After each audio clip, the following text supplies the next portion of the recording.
حضرت عائشہ صدیقہ رضی اللہ تعالیٰ عنہ فرماتی ہیں ایک عورت تھی اور اسے نبی پاک صلی اللہ تعالیٰ علیہ وسلم نے وہ کلمہ پڑھ کے مسلمان ہوئی، مدینہ طیبہ آ گئی تو حضور نے مسجد نبوی شریف میں اس کے لیے مکان،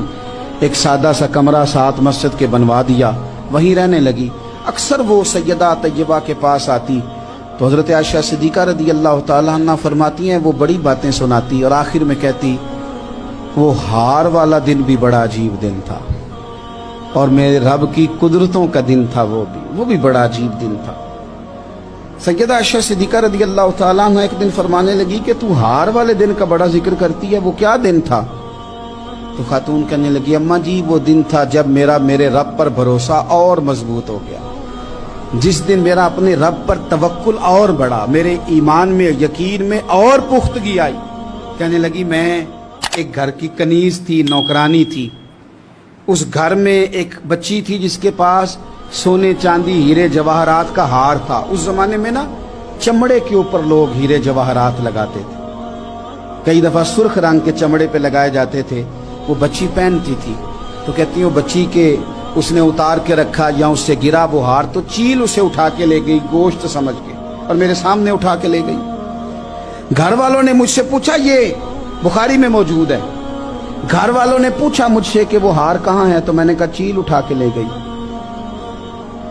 گھر میں کچھ چوری ہو جائے تو سب سے پہلا الزام کس پہ لگتا ہے؟ ملازمین پہ۔ کہتے انہوں نے مجھے بڑا مارا،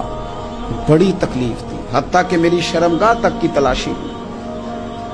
میری عزت اتنی خراب کی میں بتا نہیں سکتی۔ میں نے اپنی زندگی میں ایک واقعہ دیکھا،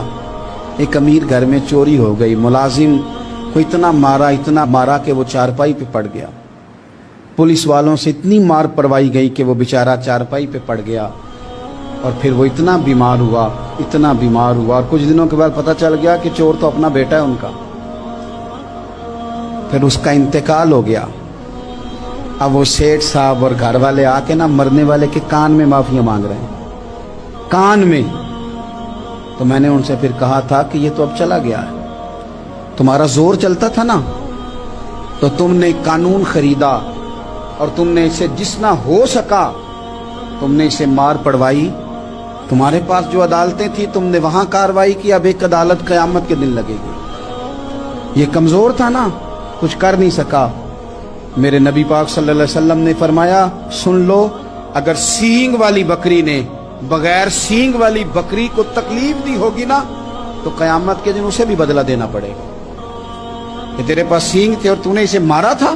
وہ خاتون عرض کرتی ہے سیدہ عائشہ کی خدمت میں کہ مجھے بڑا مارا، مجھے تکلیف دی، میں کہہ رہی تھی کہ میرے سامنے چیل لے گئی ہے پر وہ نہیں مان رہے تھے، اماں جی انہوں نے مجھے بڑا مارا۔ حضرت عائشہ صدیقہ کہتی ہیں پھر کیا ہوا؟ کہنے لگی اماں جی جب کوئی میرا مددگار نہ رہا، مجھے تکلیف دے رہے تھے، رسوا کر رہے تھے، تو میں نے اپنے رب سے مدد چاہی، میرے رب کی طرف میں نے توجہ کی، میں نے کہا مالک اب تو ہی میرا مددگار ہے۔ کہتی ہے وہ مجھے مار رہے تھے تو وہ چیل جو ہار لے گئی تھی وہی لے کے واپس آ گئی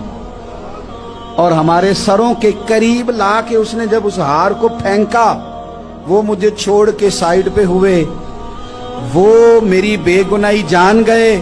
لیکن آپ کو بتاؤں اس دن سے میرا اپنے رب پر یقین اور بڑھ گیا۔ مجھے سمجھ آ گئی کہ جب انسان پورا ٹوٹ جاتا ہے اور جب کوئی چاروں جانب اس کا مددگار نہیں ہوتا تو رب تو ہوتا ہے نا، اللہ تو اس کا مددگار ہوتا ہے نا، وہ تو پھر اپنے اس بندے کی مدد کرتا ہے نا، پھر وہ تو توانائی دیتا ہے نا، وہ تنہا نہیں چھوڑتا، وہ تو آنسوؤں والوں کے آنسوؤں پہ بڑا کرم فرماتا ہے،